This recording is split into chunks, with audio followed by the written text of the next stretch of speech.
Kovai Sivaji colony Chowdambika நகரில் இந்திய திருநாட்டின் 80வது சுதந்திர தின விழா நிகழ்ச்சி கொண்டாட்டம். பல சமூக ஆர்வலர்கள் பங்கேற்று கொடியேற்றி இனிப்புகள் வழங்கினர்.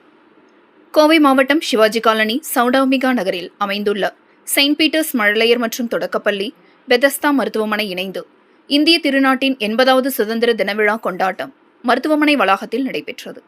நிகழ்ச்சிக்கு லயன்ஸ் கிளப் தலைவர் ஜெயசாந்தி ரூபி, மண்டல மேலாளர் லயன் ஜோசப், மேலாளர் லயன் மனோ ஆகியோர் கலந்து கொண்டு இந்திய திருநாட்டின் 80வது சுதந்திரத்தை போற்றும் வகையில் தேசிய கொடியேற்றி அனைவருக்கும் இனிப்புகள் வழங்கினர்.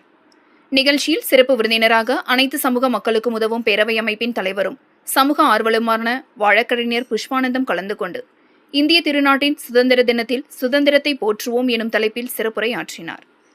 மேலும் இந்த நிகழ்ச்சியில் ஜீசஸ் டிரான்ஸ்போர்ட் உரிமையாளர் ரஜினி மோசஸ், பெதஸ்தா மருத்துவமனை இயக்குநர் டாக்டர் ஐசக் கிறிஸ்டியன் மோசஸ், பள்ளியின் தாளாளர் ரோமலோ வான்மதி, மருத்துவர் ஜீவன் மோசஸ், டாக்டர் ஜஹானா பர்வீன், மாநகராட்சி ஓய்வு பெற்ற மேற்பார்வையாளர் நாகராஜ், ஆசிரியர் ரேச்சல், பெதஸ்தா மருத்துவமனை மேலாளர் ஆலிவர் பிரீமேன், ஜபா, வர்ஷா, வர்ஷினி உள்ளிட்ட பலர் கலந்து கொண்டனர்.